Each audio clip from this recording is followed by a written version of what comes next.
There is something important called the divergence test, which technically, when you are thinking about series in general, at least, is something you should always think about with every example. If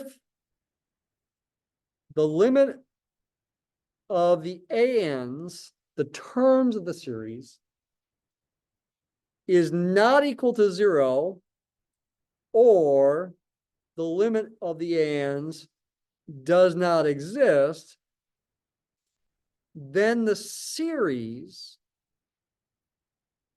of the ANs diverges. If the limit of the ANs, the terms of the series, is not 0, or if the ANs don't have a limit at all,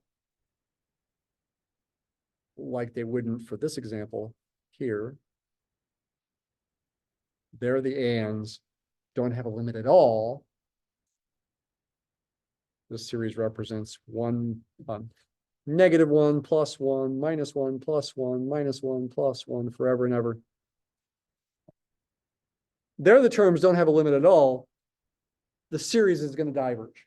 This series diverges. What this does not say is if the ANs do go to 0, then the series converges. It does not say that. In fact, that's not true in general.